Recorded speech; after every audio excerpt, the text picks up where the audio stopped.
Hello student, class 12 chapter 3 electric current. Topic है Kirchhoff's law. Kirchhoff's law is two types. Kirchhoff's law is two types. First Kirchhoff's junction law, second Kirchhoff's loop law. Loop यानी पास, closed circuit, और junction किसी point, उस point पर current प्रवेश भी करेंगी, कुछ करंट बाहर भी निकलेंगे। तो जंक्शन लॉ ऑफ किरचॉफ से किसी जंक्शन, यानी कि जैसे ये पॉइंट जंक्शन माना हुआ है, इस पर प्रवेश करने वाले करंट I1, I5, I3 का टोटल बराबर होगा निकलने वाली करंट I2, I4 और I6। According to Kirchhoff's law of junction, I1 plus I2 plus I5, I1 plus I3 plus I5, तीन करंट हैं इस जंक्शन पर जो प्रवेश कर रही हैं इस जंक्शन के अंदर, I1, I3 एंड I5। इन तीनों करंट का टोटल योग बराबर होगा निकलने वाली करंट I2, I4 और I6। ये इक्वेशन किरचॉफ्स लॉ जंक्शन को शो करती है कि इस जंक्शन पॉइंट पर तीन करंट का प्रवेश करने वालों का टोटल तीनों निकलने वाली करंट के टोटल के बराबर है। हो सकता है इस जंक्शन पर तीन करंट प्रवेश कर रही हों, बाहर दो ही निकल रही हों, तो तीनों का योग उन दोनों के योग के बराबर हो जाएगा। किरचॉफ्स लूप लॉ, इस नियम के अनुसार जो सर्किट है, पास है, बंद सर्किट है, उसके अंदर एक लूप, दो लूप, तीन लूप, चार लूप भी हो सकते हैं। तो हर एक लूप की हम अलग अलग एज्यूम डायरेक्शन मानेंगे। उस लूप में दो चीज़ों का कैलकुलेशन करना है, सेल का ईएमएफ कब पॉजिटिव लेना है, सेल का ईएमएफ कब नेगेटिव लेना है। तो एज्यूम डायरेक्शन में अगर सेल के पॉजिटिव टर्मिनल से, बैटरी के पॉजिटिव टर्मिनल से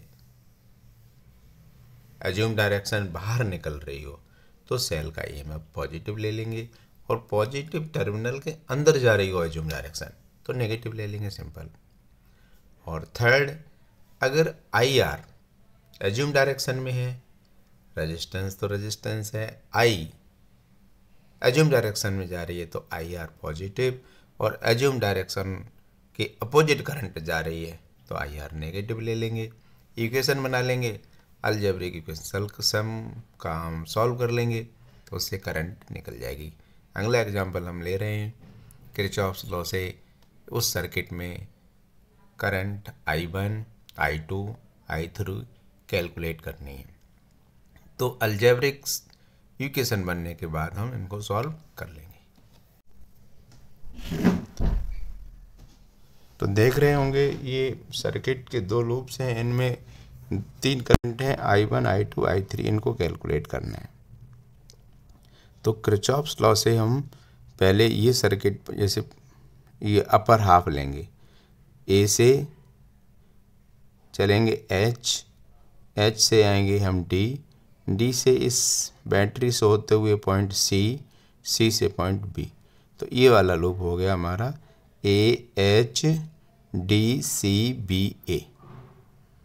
तो इसमें देखो हमने एज्यूम डायरेक्शन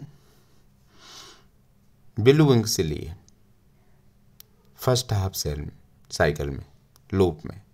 तो ये ब्लू लाइन जा रही है ना, ये एज्यूम डायरेक्शन है। हमने इसको क्लॉकवाइज माना है, आप इसको एंटी क्लॉकवाइज भी मान सकते हैं। तो बस जो हमने तीन पॉइंट बताए हैं अभी, कि अगर एज्यूम डायरेक्शन एनी डायरेक्शन ले सकते हैं हम, और अगर ईएमएफ तब पॉजिटिव लेंगे, जैसे 45 है ये ईएमएफ ऑफ सेल वोल्टेज, तब पॉजिटिव लेंगे एज्यूम डायरेक्शन बैटरी की पॉजिटिव टर्मिनल से बाहर जा रही हो। तो देखो ब्लू लाइन हमने यूँ ली है, तो बैटरी की पॉजिटिव टर्मिनल से बाहर निकलती हुई जा रही है। ऐसी हमने नीचे वाले में ली है ब्लू कलर से एज्यूम डायरेक्शन, तो ये भी बैटरी की पॉजिटिव टर्मिनल को छोड़ती हुई जा रही है। तो ये प्लस हो जाएंगी। तो अपर वाले में हम फर्स्ट ले रहे हैं कि लूप AHDCBA, देखो AHDCBA। तो यहाँ से हम चलेंगे, पहले एज्यूम डायरेक्शन जो लिए है वो पॉजिटिव टर्मिनल को छोड़ती हुई जा रही है, ब्लू इंक से हमने ये इस तरह से कैसे लिए, क्लॉकवाइज। तो 45 किसके इक्वल हो जाएगा, यहाँ चलेंगे I1 रेजिस्टेंस 1 ओम रेजिस्टेंस में करंट कितनी जा रही है, यहाँ से करंट I3 कितनी जा रही है, I3। तो 1 इंटू I3 तो I3 हो जाएगा, और आगे I3 गई 40 वाले में तो 40 I3 और एक I3 कितना हो जाएगा, दोनों 41 I3। करंट यहाँ जाएगा I3 करंट दो करंट में डिवाइड हो रही है, I1 और I2। I1 अपर हाफ में जा रही है, I2 लोअर हाफ में जा रही है, हम अपर हाफ लिया है। तो I1 30 ओम में से होकर जाएगी आगे, तो 30 इंटू I1 हो जाएगा, और वापस ये यहाँ आकर के I1 करंट जो है इधर से आने वाली I2 से जॉइंट होकर के किस में कन्वर्ट हो जाएंगी, I3 में। तो एक इक्वेशन बन गई 45 equal to 1 into I3 plus 40 into I3 plus 30 into I1। तो इक्वेशन है 45 equal to 41 I3 plus 30 I1, equation first. अब नीचे का लूप लेंगे, ए से हम बी से सी से डी से ई से एफ से जी, और फिर वापस से पे आ जाएंगे। तो ये वाला लूप देख रहे होंगे, ये वाला। इसमें हमने एज्यूम डायरेक्शन एंटी क्लॉकवाइज ली है, देख रहे होंगे ब्लू से लिया है। तो एंटी क्लॉकवाइज लेने से एक फ़ायदा हुआ कि एंटी क्लॉकवाइज एज्यूम डायरेक्शन लिए हैं हमने करंट की, तो ये बैटरी के पॉजिटिव टर्मिनल से बाहर निकल रही है, तो इसको हम 80 को पॉजिटिव ले पाएंगे। अगर उल्टी मानते तो -80 लेते हैं। तो 80 ले लिया, और ऊपर वाले में बैटरी जुड़ी है, देखो उसमें भी हमारी एज्यूम डायरेक्शन यूँ गई और यूँ वापस आ रही है एंटी क्लॉकवाइज, तो इसमें भी पॉजिटिव से बाहर निकल रही है। 45 भी हम प्लस ले लेंगे, तो 80 और 45 प्लस दोनों हम ले सकते हैं, कितना 125।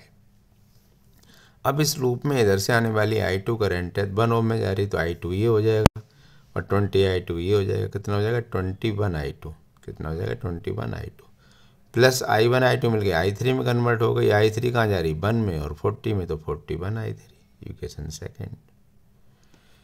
अब बड़ा लूप लेंगे हम, ए से एच से डी से ई से एफ से जी से वापस से इस वाले। तो इस वाले में एज्यूम डायरेक्शन ग्रीन पेन से देखो हमने कैसे लिए, एंटी क्लॉकवाइज। तो इस बड़े लूप में बीच वाली लाइन छूट जाएगी, इसमें जो रेजिस्टेंस जुड़े हैं या जो भी बैटरी जुड़ी काम की नहीं है, हमने लूप ही बड़ा लिया है। तो बड़े लूप में केवल एक बैटरी आ रही है, कौन सी, 80। और एज्यूम डायरेक्शन एंटी क्लॉकवाइज लिए, तो जो हमारे बैटरी के पॉजिटिव टर्मिनल से बाहर निकलती हुई है, अर्थात हम 80 पॉजिटिव ले लेंगे। अब यहाँ से चलेंगे 80 में 1 ओम में कौन सी करंट आ रही है, I2, तो 1 इंटू I2 हो गया, 20 इंटू I2 20 I2 हो गया। तो 1 I2 और 20 I2 मिलाकर कितना 21 I2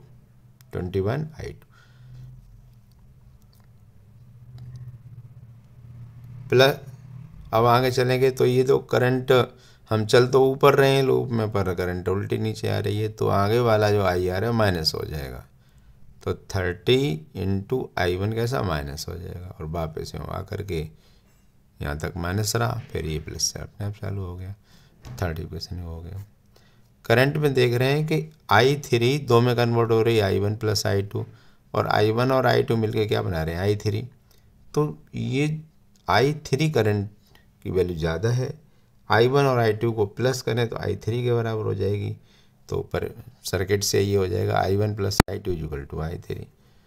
तो first equation, second equation, third equation और फोर्थ, इनकी हेल्प लेके हम बीजगणितीय जो समीकरण हल करते हैं, हम अलजेब्रिक एलिमिनेशन मेथड किसी से करके हम I1 I2 I3 की वैल्यू कैलकुलेट कर सकते हैं। तो किरचॉफ्स लॉ दो हैं, जंक्शन लॉ ऑफ किरचॉफ्स, दूसरा loop law of Kirchhoff's. Junction law of Kirchhoff's ने देखा कि किसी जंक्शन पर जितनी करंट एंटर करती हैं और जितनी करंट बाहर निकलती हैं, तो करंट एंटर करने वाली सभी करंट का टोटल उस पास बाहर निकलने वाली करंट के टोटल के बराबर होता है। लूप लॉ में हमको यही ध्यान रखना है, एक तो एज्यूम डायरेक्शन माननी है, एज्यूम डायरेक्शन बैटरी के पॉजिटिव टर्मिनल से जा रही है तो वो ईएमएफ बैटरी का पॉजिटिव ले लेंगे हम। और आईआर अगर एज्यूम डायरेक्शन में तो प्लस हो जाएगा और आईआर एज्यूम डायरेक्शन में नहीं है तो नेगेटिव हो जाएगा। बाकी इन अलजेब्रिक इक्वेशन बनाएंगे और इनको हम कैलकुलेट कर लेंगे बाय एलिमिनेशन मेथड या सब्स्टिट्यूशन मेथड जो भी है। तो I1 I2 I3 की वैल्यू कैलकुलेट हो जाएंगी। Thank you. Kirchhoff's law video अगर आपको अच्छा लगा है तो सब्सक्राइब लाइक कर दें। Thank you.